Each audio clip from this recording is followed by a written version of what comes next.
साथियों, पिछली कक्षा में हमने भक्ति आंदोलन के उद्भव के कारणों पर विचार किया था। आज हम भक्ति काल की सामान्य प्रवृत्तियों पर चर्चा करेंगे। जैसा कि आपको पता है कि हिंदी साहित्य के इतिहास में संवत 1375 से 1700 विक्रमी तक के कालखंड को भक्ति काल के नाम से जाना जाता है और इसके पीछे जो मूल कारण है वह यह है कि इस काल की प्रधान साहित्यिक प्रवृत्ति भक्ति रही है। भक्त कवियों को लोक हृदय की पहचान और परख प्राप्त है। यही वजह है कि हम भक्ति काव्य में लोक जीवन की यथार्थ अभिव्यक्ति पाते हैं।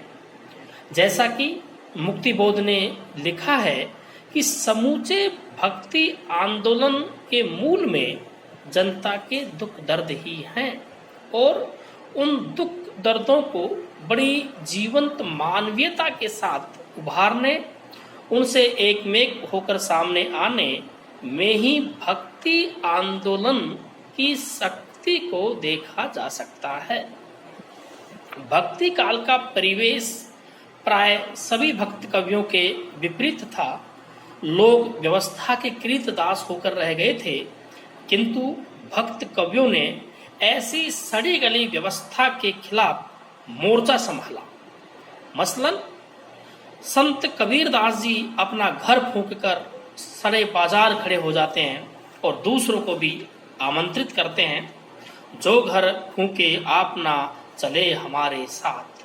तो सूर तुलसी उस व्यवस्था के नागपाश को झटक कर अलग कर देते हैं। बड़ी से बड़ी भौतिक सत्ता इन्हें टिका नहीं पाई।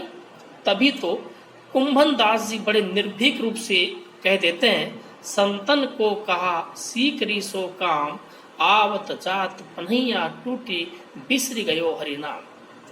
शिव कुमार मिश्र के शब्दों में कहें तो ये जीवन की अबाध स्वीकृति के, जिंदगी की ठेठ सच्चाई को प्रतिपादित करने वाले कवि हैं।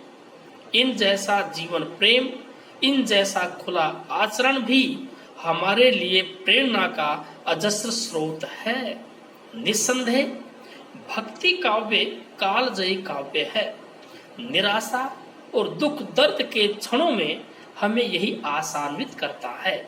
अब हम संक्षेप में भक्ति काल की सामान्य प्रवृत्तियों पर बात करेंगे। सबसे पहले हम बात करेंगे भक्ति भावना की प्रधानता।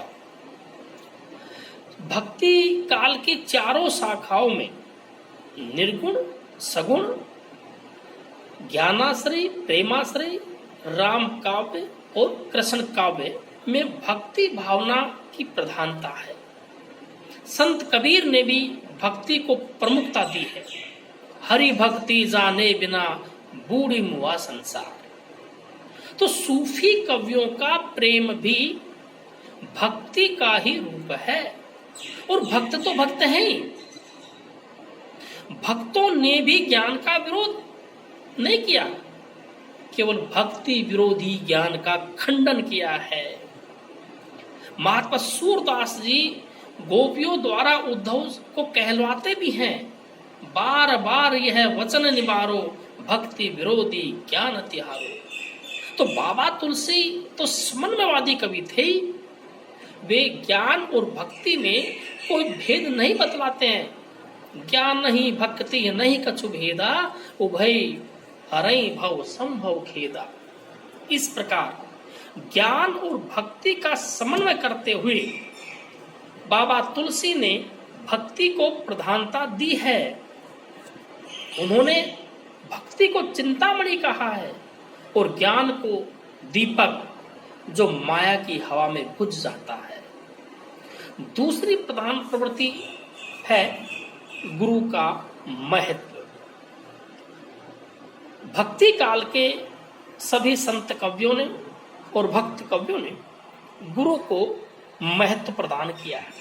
जैसा कि संत कबीर कहते हैं, गुरु हैं बड़े गोविंद से मन में देख विचार, तो बाबा तुलसी रामचरितमानस के आरंभ में लिखते हैं, पंदम गुरुपद पदम परागा, यानी कि गुरु के जो चरण थे वे कमल के समान कोमल चरणों की पूजा करते हैं। तो महात्मा सूरदास जी भी कहते हैं कि बल्लभ नख चंद्र छटा बिन सब जग माय अंधेरो।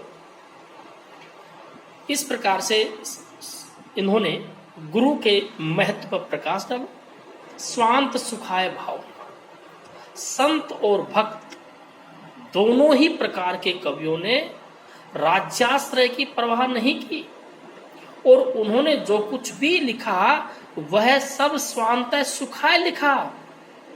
तभी तो कुंभन दास स्पष्ट रूप से कह उठते हैं, संतन को कहा सीकरी सो काम, आवत जात पनैया टूटी बिसदी गयो हरि नाम। उन्होंने किसी का राज्याश्रय स्वीकार नहीं किया, किसी की राजनीतिक गुलामी नहीं की। उन्होंने जो कुछ कहा वे लोक हृदय की पहचान के साथ कहा।